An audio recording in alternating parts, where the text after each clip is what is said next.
Hello everyone, आप लोगों का साझा इंस्टीट्यूट में स्वागत है। आज का जो सेशन है वो क्लास 10th के सामाजिक विज्ञान का डाइजेस्टर मैनेजमेंट यानी कि आपदा प्रबंधन से रिलेटेड है। तो इस वीडियो में जो भी दिखाए जाएंगे आपको ध्यान से देखना है और इसे ध्यान से सुनना भी है, ठीक है। अगर आपको लगे ये आपके लिए इम्पोर्टेंट है तो आप इसे नोट जरूर करते जाएँ, ठीक है। तो चलिए स्टार्ट करते हैं आज का सेशन।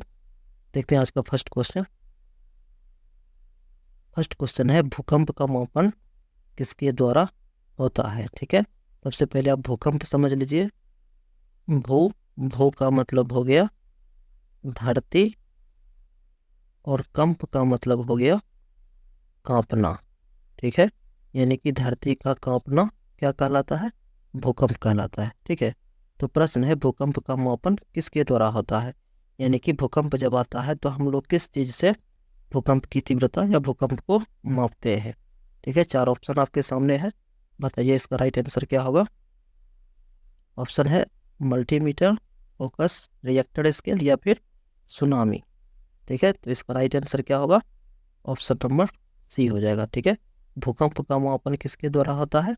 तो रिएक्टर स्केल होता है, ठीक है। अगर ये समझिए आपकी धरती है, हमारी धरती है, इसमें कहीं भी भूकंप आता है तो मतलब उसका एक केंद्र होता है कि ये भूकंप का केंद्र है। और ये भूकंप जो है शांत पानी में अगर कंकड़ फेंका जाए तो पानी ऐसे ऐसे क्या होता है, आगे बढ़ते रहता है। तो ठीक इसी तरह भूकंप आने पर केंद्र जहाँ है वहाँ से उसका रेंज जाता है कि ये भूकंप कहाँ तक गया है। और इसी चीज़ का मापन जो है ये रिएक्टर स्केल के द्वारा किया जाता है, ठीक है। चलिए नेक्स्ट देखते हैं। नेक्स्ट है नदियों में बाढ़ आने का प्रमुख कारण क्या है, ठीक है। तो सबसे पहले बाढ़ समझिए, बाढ़ क्या है?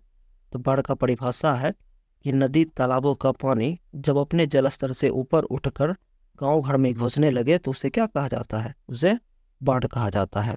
तो प्रश्न है नदियों में बाढ़ आने का प्रमुख कारण क्या है, ठीक है। ऑप्शन है जल की अधिकता, या नदी की तली में अवसाद का जमाव, या वर्षा का ना होना, या इनमें से कोई नहीं, ठीक है। इसका राइट आंसर क्या होगा? इसका राइट आंसर हो जाएगा ऑप्शन नंबर ए, ठीक है। जल की अधिकता। प्रश्न था नदियों में बाढ़ आने का प्रमुख कारण क्या है? तो नदियों में बाढ़ आने का प्रमुख कारण जो है वो जल की अधिकता है। अधिक जल होने के कारण बाढ़ आ जाता है। नेक्स्ट क्वेश्चन है इनमें से कौन प्राकृतिक आपदा नहीं है, ठीक है। इनमें से कौन प्राकृतिक आपदा नहीं है? तो आप पहले समझ लीजिएगा कि प्राकृतिक आपदा किसको कहते हैं और मानव जनित आपदा किसे कहते हैं। तो आपदा कितने प्रकार के हैं? तो आपदा दो प्रकार के, एक प्राकृतिक आपदा और दूसरा मानव जनित आपदा, ठीक है। यानी कि प्राकृतिक कहने का मतलब हो गया जो इंसान के हाथ में ना हो, मतलब प्राकृतिक आपदा का मतलब जो कुदरत के द्वारा हो या खुद ब खुद हो उसे प्राकृतिक आपदा कहते हैं। और मानव जनित आपदा हो गया जो मानव के द्वारा आपदा फैलाए जाते हैं, ठीक है। लोग इसके बारे में बहुत अच्छे से पढ़े होंगे। तो यहाँ प्रश्न है कि इनमें कौन प्राकृतिक आपदा नहीं है? ऑप्शन हो गया सुनामी, बाढ़, भूकंप या फिर आतंकवाद, ठीक है। तो ऑप्शन में ये दिया है सुनामी, ये आदमी के द्वारा नहीं फैलाया जाता है, ठीक है। सुनामी कुदरत के द्वारा होता है, बाढ़ भी कुदरत के द्वारा आता है, और भूकंप भी ऊपर वाले की मर्जी से आता है, ठीक है। ये ऑप्शन जो है ऑप्शन नंबर डी आतंकवाद, ये मानव होता है और इसका कोई जात धर्म नहीं होता है, ठीक है। तो कौन प्राकृतिक आपदा नहीं है? इसका आंसर हो गया ऑप्शन नंबर डी, ठीक है। नेक्स्ट है इनमें कौन मानव जनित आपदा है, यानी कि इंसानों के द्वारा फैलाया गया आपदा कौन है, ठीक है। आपदा का मतलब आप इसको मुसीबत भी समझ सकते हैं, ठीक है। मानव जनित मुसीबत या मानव जनित आपदा क्या है? ऑप्शन है सांप्रदायिक दंगे, आतंकवाद, महामारी या फिर उपर्युक्त सभी, ठीक है। इसका राइट आंसर क्या होगा? इसका राइट आंसर हो गया ऑप्शन नंबर डी, ठीक है, उपर्युक्त सभी। इनमें से कौन मानव जनित आपदा है? तो ये सांप्रदायिक दंगा, सांप्रदायिक दंगा जो है वो दो लोगों के बीच का लड़ाई नहीं होता है, ठीक है। सांप्रदायिक दंगे का मतलब हो गया दो समूहों की लड़ाई, यानी कि एक तरफ 50 लोग हैं, एक तरफ भी 30-40-50 लोग हैं। ये लोग जब आपस में लड़ झगड़ रहे हैं तो ये क्या कहलाएगा? सांप्रदायिक दंगे कहलाएगा। ये फिर किसी चीज़ को लेकर आपस में ही लड़ मर रहे हैं, तो इसे सांप्रदायिक दंगे कहा जाता है। आतंकवाद जो है, अब आतंकवाद को आप समझ सकते हैं। पाकिस्तान से कसाब नाव का आतंकवादी हमारे देश में घुसकर मुंबई में 26/11 की घटना को जो अंजाम दिया था, वो कौन था? तो वो आतंकवाद था। ठीक है। महामारी का मतलब, ये महामारी है, तो महामारी का मतलब हम लोग कोरोना देख चुके हैं। ठीक है। तो कोरोना क्या था? वो महामारी बीमारी था। ठीक है, जो एक से लोगों में फैलते चले गए। नेक्स्ट है, भोपाल गैस त्रासदी किस प्रकार की आपदा थी? तो भोपाल गैस त्रासदी, ठीक है, प्रश्न है ये, भोपाल गैस भोपाल में कौन सा गैस के रिसने से, प्रश्न भी पूछ सकता है, भोपाल में किस गैस के रिसने से वहां पर इस तरह की तबाही हुई थी? ठीक है, तो वो गैस का नाम था मिथाइल आइसोसाइनाइड। ठीक है, मिथाइल आइसोसाइनाइड। ठीक है, ये यही गैस के रिसने से भोपाल में भोपाल कांड हुआ था। ठीक है,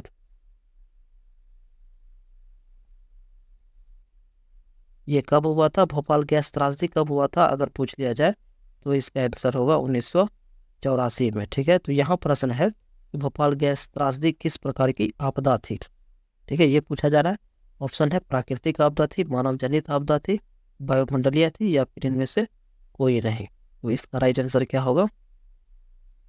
इसका राइट आंसर हो जाएगा ऑप्शन नंबर बी। ठीक है, भोपाल गैस त्रासदी जो है वो मानव जनित आपदा थी। ठीक है, तो भोपाल गैस त्रासदी में कौन सा गैस लीक हुआ था? तो मिथाइल आइसोसाइनाइड गैस लीक हुआ था। ये घटना कब हुआ था? तो ये घटना 1984 में हुआ था। ठीक है, नेक्स्ट है, आपदा प्रबंधन किसे कहते हैं? ठीक है, आपदा का मतलब तो आप समझ ही गए, ये कहीं ना कहीं मुसीबत के ही रूप में है, चाहे मनुष्य के द्वारा फैलाया जाए, चाहे कुदरत के द्वारा हम लोगों पर आ जाए। ठीक है, और प्रबंधन का मतलब हो गया मैनेजमेंट। ठीक है, किस तरह से हम लोग किसी भी चीज़ का प्रबंध करते हैं। यही प्रश्न है कि आपदा प्रबंधन किसे कहते हैं, यानी आपदा अगर हो रहा है, आ रहा है, तो उसका मतलब उसको रोक कैसे सकते हैं? ठीक है, उसके लिए हम लोग क्या उपाय करते हैं? ऑप्शन है, भूकंप को रोकना, सुनामी उत्पन्न नहीं होने देना, या फिर प्राकृतिक आपदाओं के दुष्परिणामों को कम करने का उपाय किया जाना, या फिर स्वच्छ पेयजल का प्रबंध करना। ठीक है, तो इसका राइट ऑप्शन क्या होगा? इसका राइट ऑप्शन हो जाएगा ऑप्शन नंबर सी। ठीक है, ये हो गया प्राकृतिक आपदाओं के दुष्परिणामों को कम करने का उपाय किया जाना, क्योंकि भूकंप को होने से हम लोग नहीं रोक सकते हैं, सुनामी अगर उत्पन्न हो गया है तो उसको रोक नहीं सकते हैं, लेकिन हाँ, अगर भूकंप आया है तो हम लोग इससे कैसे बच सकते हैं, इसके लिए उपाय जरूर कर सकते हैं। ठीक है, इसके लिए हम लोग क्या करेंगे? प्रबंधन करेंगे, पहले से रेडी रहेंगे। अगर भूकंप आता है तो हमें क्या करना चाहिए, अगर सुनामी आ रहा है तो सुनामी से कैसे बचा जाना है। ये सुनामी कहाँ आता है? तो ये समुद्री लहरों में आता है। ठीक है, जब समुद्र में जैसे समझिए ये समुद्र का जल स्तर है, ठीक है, अपने धारा के अनुदिश ये क्या हो रहा है? बह रहा है। जब भूकंप धरती के नीचे यानी पानी के नीचे जब भूकंप आता है, तो ये जो पानी है ये समुद्र में 40 से 50 फीट क्या हो जाता है? ऊपर उठ जाता है, और किनारे में जो भी गांव बसा हुआ है ये पूरा उसको ले डूबता है। ठीक है, इसे सुनामी कहते हैं, और सुनामी शब्द जो है ये जापानी शब्द है। ठीक है, नेक्स्ट है, इनमें से कौन मानव जनित आपदा नहीं है? यानी कि चारों ऑप्शन में से कौन वो है जो इंसानों के द्वारा नहीं फैलाया जाता है? ठीक है, ऑप्शन है, सांप्रदायिक दंगा, ये तो मानव द्वारा ही फैलाया जाता है। आतंकवाद है, ये क्या है? ये भी मानव के द्वारा ही फैलाया जाता है। रेल दुर्घटना, तो रेल भी ऊपर वाले नहीं चलाते, ये भी इंसान ही चलाते हैं। ठीक है, और डी नंबर ऑप्शन है, इनमें से कोई नहीं। तो इसका राइट आंसर क्या होगा? इसका राइट आंसर हो गया ऑप्शन नंबर डी। ठीक है, प्रश्न था इनमें से कौन मानव जनित आपदा नहीं है, तो ये सारे ऑप्शन जो है मानव द्वारा ही फैलाए जाते हैं, इसलिए इसका राइट आंसर हो गया ऑप्शन नंबर डी। ठीक है, नेक्स्ट है, सुनामी क्या है? ठीक है, अभी तुरंत हम लोगों ने समझा कि सुनामी क्या है। ये लहर है, ठीक है। ये क्या है? समुद्री लहर है जो अपने जल स्तर, यानी कि समझिए ये समुद्र है, ठीक है, ये समुद्र की धरातल है। जब इसके नीचे भूकंप आया, इसका केंद्र अगर इस जगह पे बन रहा है, तो ये क्या करेगा, यहाँ के इलाके के पानी को धरातल से लगभग 40-50 फीट क्या कर देगा, ऊपर उठा देगा, और इसी क्रम में ये आगे बढ़ते रहेगा पानी। अगर ये समझ, ये टापू है, यहाँ पर इंसान, यहाँ बस्ती बना हुआ है, इस जगह पे अगर घर उर बना हुआ है, तो ये सारा पानी क्या करेगा, उसको ऊपर से डुबोते बिखेरते तोड़ते फोड़ते आगे चले जाएगा, ठीक है। ये ऐसा अपने भारत के चेन्नई में, गोवा में हो चुका है, ठीक है। तो इसके बारे में अगर ज़्यादा डिटेल्स आपको देखना है, जानना है, तो इस पर बहुत सारे वीडियो आपको यूट्यूब सर्च में मिल जाएगा, ठीक है। तो आइए अपने प्रश्न पर आते हैं। प्रश्न है, सुनामी क्या है? एक ज्वालामुखी पहाड़ है, वर्षा ऋतु में नदियों में बाढ़ आना है, या सूर्य की भीषण गर्मी है, या फिर विनाशकारी समुद्री लहर, ठीक है। तो इसका राइट आंसर हो गया ऑप्शन नंबर डी। नेक्स्ट है, बिहार में भूकंप कब आया था? वैसे तो बिहार पे बहुत बार भूकंप आ चुका है, लेकिन सबसे विनाशकारी भूकंप जो है वो 1934 में आया था, ठीक है। इस भूकंप में बिहार के बहुत सारे जिले जो हैं प्रभावित हुए थे, बहुत सारा नुकसान हुआ था, बहुत लोग भी मारे गए थे, इसलिए बिहार का ये पहला भूकंप जो है विनाशकारी था, ठीक है। प्रश्न में इसलिए आपके प्रश्न में ये पूछा जाता है कि बिहार में भूकंप कब आया था। अगर ऑप्शन में ये चारों ऑप्शन आपको दिख रहा है, तो उसमें 1934 आपको लगाना है, ठीक है। 1934 का भूकंप जो था वो बहुत विनाशकारी भूकंप। नेक्स्ट क्वेश्चन है, भूकंप किस प्रकार का आपदा है? ये वायुमंडलीय आपदा है, जलीय आपदा है, या प्राकृतिक आपदा है, या फिर महामारी है, ठीक है। तो भूकंप महामारी नहीं है, क्योंकि इसमें महामारी का मतलब हो गया लोग रोग से परेशान है, लोग जो है रोगों से मर रहा है, ठीक है। वायुमंडलीय भी नहीं है, क्योंकि भूकंप जो है इससे कोई गैस नहीं निकल रहा है जो हमारे वायुमंडल में मिल जाएगा और हम लोग सांस लेंगे, और हम लोग सांस लेने के क्रम में बीमार पड़ रहे, मर रहे हैं, ठीक है। तो ये वायुमंडलीय भी नहीं है। और जलीय का मतलब भूकंप धरती पर आता है, समुद्र में भी आता है। अगर समुद्र में आए तो ये सुनामी हो जाता है, धरती पर आ रहा है तो ये क्या है, भूकंप कहलाता है। तो भूकंप किस प्रकार का आपदा है, ये पूछा जाता है।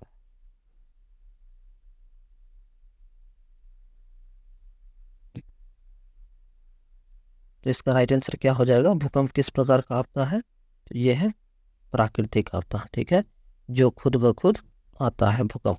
तो भूकंप के बारे में आप किताब में इसके बारे में और बहुत सारा डिटेल्स पढ़े होंगे कि धरती के क्रोड में 6000 डिग्री सेल्सियस टेम्परेचर की क्या है, गर्मी है। इसी का गैस धरती से आकर इसके ऊपर जो प्लेट चल रहा है, ठीक है, इसके ऊपर इंडियन प्लेट, एशियन प्लेट, इस तरह का बहुत सारा प्लेट है जो एक दूसरे को धक्का देते रहता है। कभी कभी इसका गैस जो है इससे लीक होकर धरती से आके क्या होता है, टकरा जाता है। तो जिस जगह टकराता है वो भूकंप का केंद्र कहलाता है, और इसका रेंज जहाँ तक जाता है वो भूकंप की तीव्रता हो गई कि कहाँ तक गई है, ठीक है। तो भूकंप किस प्रकार का आपदा है, ये प्राकृतिक आपदा है। नेक्स्ट है, महाराष्ट्र में भूकंप आने का मुख्य कारण क्या था? महाराष्ट्र में भूकंप आने का मुख्य कारण क्या था? अधिक रेल परिचालन के कारण भूकंप आया था, या फिर वृक्षारोपण आंदोलन के कारण भूकंप आया था, या शहरीकरण के कारण, या फिर कोयना बांध का निर्माण के कारण, ठीक है। इसका राइट ऑप्शन क्या होगा? इसका right answer option number D हो जाएगा, ठीक है। महाराष्ट्र में भूकंप आने का मुख्य कारण कोयना बांध का निर्माण था। तो कोयना बांध जो है वो महाराष्ट्र के सतारा जिले, ठीक है, महाराष्ट्र में एक जिला है सतारा जिला, इस सतारा जिले में ही कोयना बांध का निर्माण किया गया है, ठीक है। ये कोयना नदी के ऊपर बना हुआ कोयना बांध है, ठीक है। ये महाराष्ट्र का सबसे बड़ा बांध है। महाराष्ट्र का सबसे बड़ा बांध कौन सा है? वो कोयना बांध है। तो जब वहाँ भूकंप आया था तो कोयना बांध के किनारे बसे गांव, ठीक है, कोयना बांध के किनारे बसे जो गांव थे वो लगभग तबाह हो गए थे, और उसमें लगभग 180 लोग मारे गए थे, ठीक है। उस समय जो 6.3 तीव्रता की जो भूकंप आई थी तो जितना देर वो भूकंप रहा उतने देर में 180 लोगों की जान, ये कोयना बांध के निर्माण के मतलब कोयना बांध के किनारे जो भी गांव बसा हुआ था वहाँ बहुत सारे लोग थे, उस समय 180 लोग मारे गए थे। ठीक है,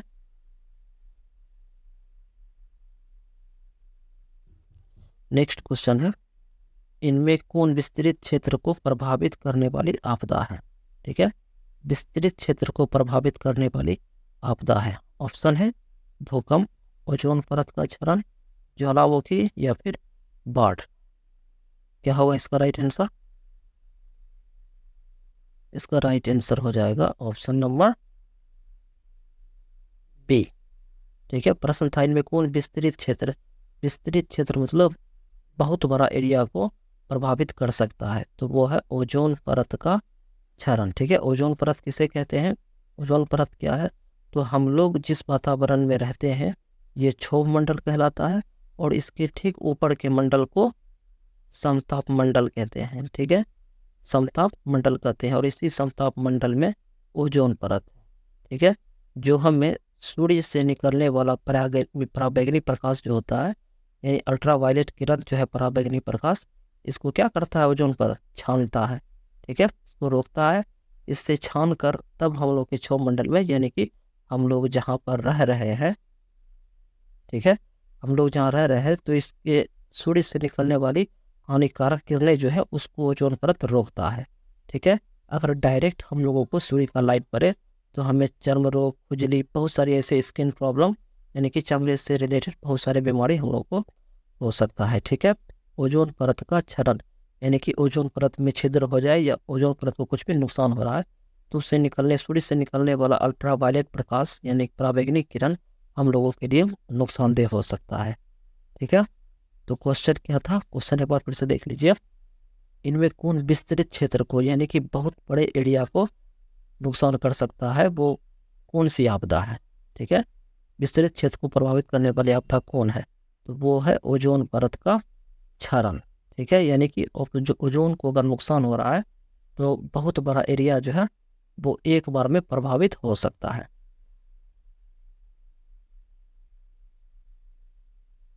प्रश्न है, इनमें कम विनाशकारी आपदा कौन है?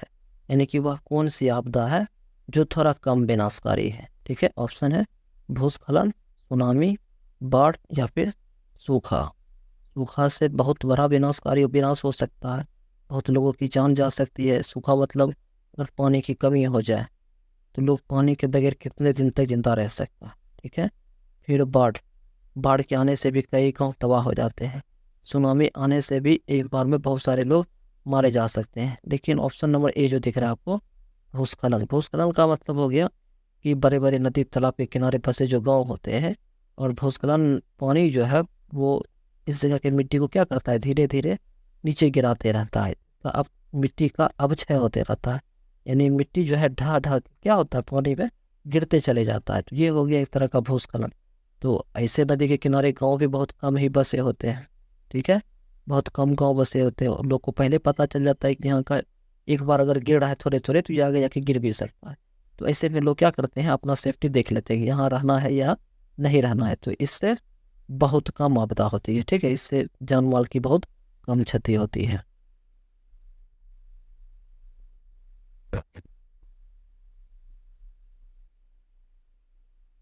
इसका राइट आंसर क्या हो गया? इसका राइट आंसर हो गया ऑप्शन नंबर ए। नेक्स्ट है, सुनामी का प्रमुख कारण क्या है?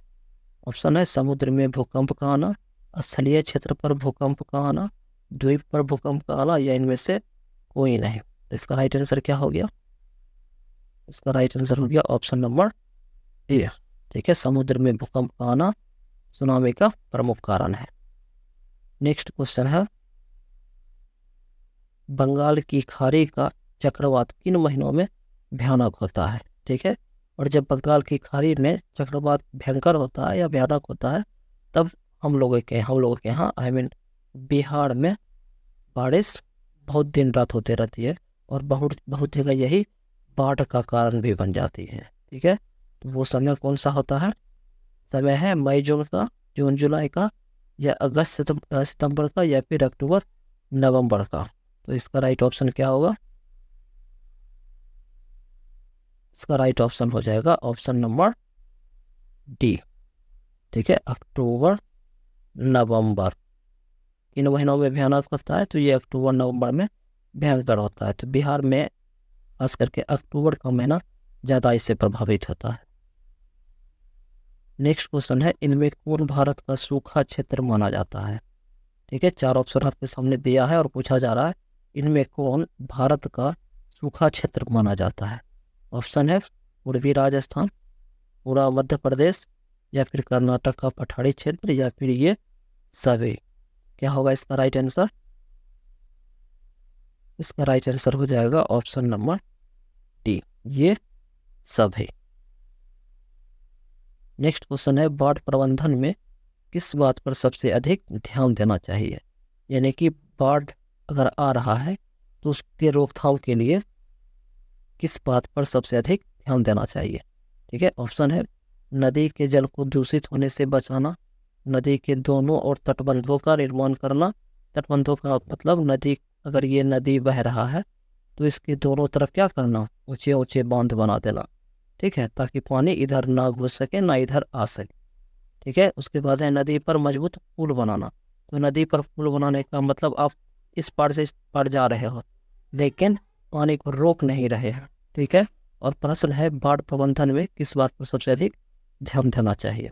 ऑप्शन डी है नदी के दोनों ओर घनी बस्तियां बसाना। ठीक है, चारों ऑप्शन में इसका राइट आंसर क्या होगा? ठीक है, तो इसका राइट ऑप्शन हो जाएगा ऑप्शन नंबर बी। ठीक है, नदी के दोनों ओर तटबंधों का निर्माण करना। ठीक है, नेक्स्ट क्वेश्चन है, इनमें कौन क्षेत्र भूस्खलन से अधिक प्रभावित होता है? ठीक है, अब प्रश्न है कौन क्षेत्र भूस्खलन से अधिक प्रभावित होते हैं? ठीक है, ऑप्शन है कश्मीर और उत्तराखंड, उड़ीसा और आंध्र प्रदेश, झारखंड, या फिर मध्य प्रदेश। तो इसका राइट ऑप्शन क्या होगा? इसका राइट ऑप्शन हो जाएगा ऑप्शन नंबर ए। ठीक है, कश्मीर और उत्तराखंड, ये हो गया इसका राइट आंसर। नेक्स्ट क्वेश्चन है, सुनामी किस भाषा का शब्द है? हिंदी है, अंग्रेजी है, जापानी है, या अरबी है? ठीक है, तो क्वेश्चन में क्या है? सुनामी।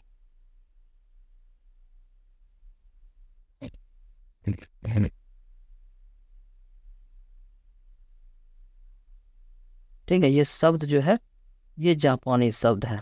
ठीक है, इसमें टी साइलेंट रहता है इसलिए हम लोग सिर्फ सुनामी पढ़ते हैं। तो सुनामी किस भाषा का शब्द है? तो ये जापानी शब्द है।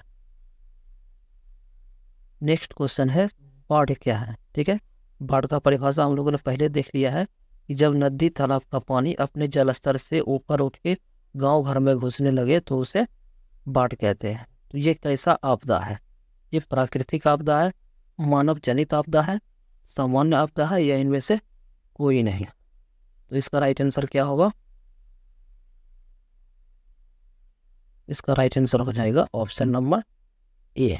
ठीक है, बाढ़ क्या है?